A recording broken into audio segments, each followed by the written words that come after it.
¿Hasta dónde puede llegar la verdadera monstruosidad? ¿En el ser creado por el científico o en el científico que creó este ser? ¿Qué opina usted, niñita? No sé.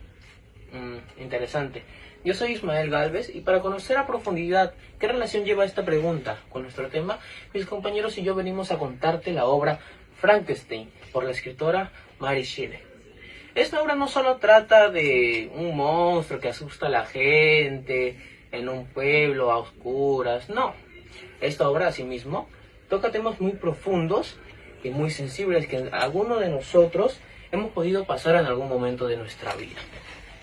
Ya que esta obra, no solo, como te les comento, toca estos temas, también, asimismo, nos cuenta un poco de la vida del ser monstruoso y del científico, cómo vivieron ellos esta historia. Y por eso, sin más preámbulos, te contaremos la historia de una manera distinta. Siguiendo con el desarrollo, hoy hablaremos un poquito más de Víctor Frankenstein. Y él era un estudiante de medicina que estaba con el afán de saber si se podría retomar la vida luego de la muerte. Y en realidad, ¿ustedes lo ven eso posible?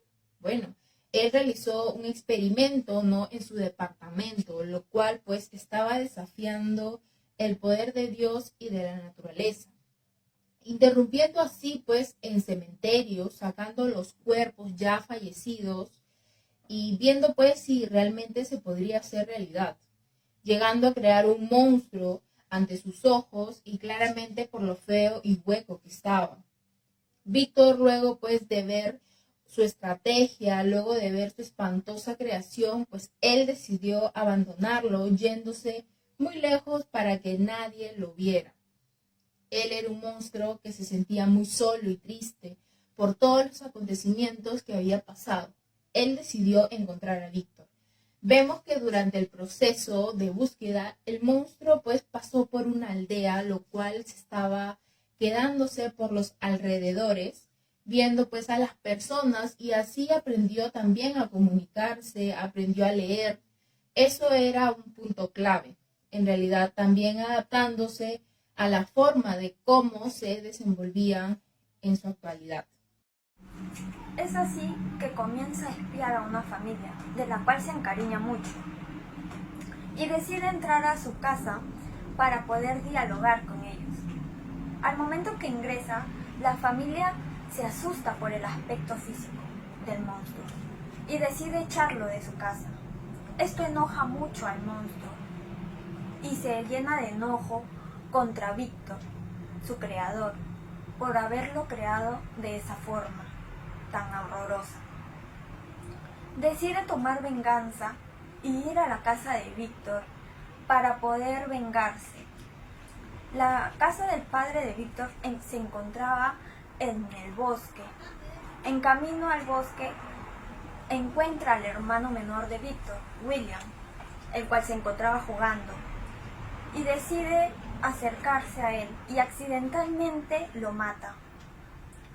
Esto se entera Víctor, quien estaba recuperándose de una enfermedad, al cual enterarse decide volver de inmediato a su casa para poder estar con su familia y poder ver qué es lo que había ocurrido realmente.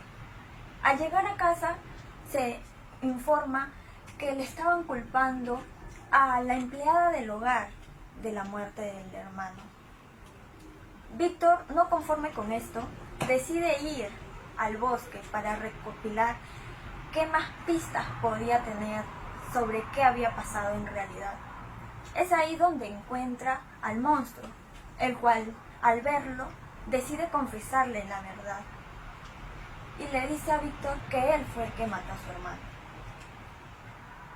También le pide que pueda realizar una campaña para que lo puedan aceptar, ya que él quería ser aceptado por los demás, poder tener una amistad y que lo quieran por como es. Víctor no pensó que fuera una mala idea, así que aceptó. Al llegar a su casa se puso a pensar, él estaba creando otro monstruo, y al verlo se puso a pensar, al unirse esos dos monstruos, ¿qué es lo que ocurriría? Sería una catástrofe. Entonces decidió parar su creación y destruir todo. Al momento que está destruyendo a su monstruo nuevo, el monstruo lo ve y se llena de enojo y decide vengarse por segunda vez. Es ahí cuando le dice a Víctor que lo espera el día de su boda. A Víctor no le importó la amenaza y fue a ver a su prometida, quien era su prima Elizabeth, y le dijo que ya era el momento de casarse.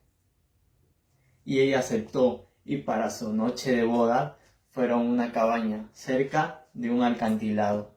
Y estando en la cabaña, Víctor se quedó haciendo guardia toda la noche, porque recordó lo que le había dicho el monstruo, que él aparecería en su noche de bodas. Entonces él, haciendo guardia, en unos momentos escuchó unos gritos en la habitación. ¿Qué había sucedido? Él fue rápidamente a la habitación y encontró el cuerpo de Elizabeth, que estaba sin vida. Y entonces el padre de Víctor se enteró de esa noticia y murió. Y Víctor queda completamente solo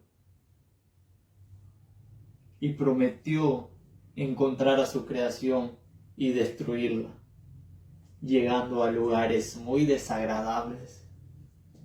Es así como llega al Polo Norte y conoce al capitán Robert Walton. Y es como comienza la obra, con las cartas del capitán a su hermana. Y cuando Víctor termina de contar lo ocurrido, fallece por fiebre. Y en ese momento aparece el monstruo. Y triste ve al cuerpo tirado de su creador. Y va y empieza a llorar. Y en ese momento termina suicidándose. La historia nos deja mucho que desear, ya que vemos que el monstruo solo quería compañía y es apartado de su creador solo por su aspecto. Y por otro lado vemos a Víctor, que se apasionó mucho por saber más allá de la muerte. Vemos que es una historia demasiado conmovedora y también es interesante ver cómo Mary Shelley planteó muy bien el tema de la soledad, un tema que no era muy visto durante esa época y mucho menos hablado por una mujer. Ella sentía soledad después de haber perdido a su primera hija. Esto nos hace pensar en cómo los personajes se desarrollaron, el monstruo y el científico, llegando a sentir ambos soledad. El monstruo al principio se llegó a sentir harto, inseguro de sí mismo por su apariencia, porque todos lo rechazaban, empezando poco a poco a sentir soledad. Víctor también pasó por eso, cuando su monstruo mató a todos los que él quería, hasta su esposa, decidiendo aislarse, sentir y estar solo. Y es aquí donde quiero compartir con ustedes la frase: ¿a dónde va uno cuando no quiere estar en ninguna parte? Es normal sentir soledad en nosotros mismos y poder saber que no es fácil llevar este sentimiento. Quizás tú te estás sintiendo solo o tu hijo o hija siente insegura de él mismo. Es importante cómo apoyar y pido a todos los presentes aquí que reflexionemos cómo podemos ayudar y ser ayudados para superar este tema. Queremos que todos tomen conciencia en cuanto uno como persona se ha sentido ya sea solo o ha visto a una persona que se sintió sola y no sabía cómo ayudarlo. Piensa en las alternativas, ponte en su lugar, entiéndelo y escúchalo, que es lo que más necesita. Y creo que todos necesitamos un abrazo para sentirnos mejor. Espero que este tema pueda practicarlo. Gracias por escucharnos y muy buenas noches con todos.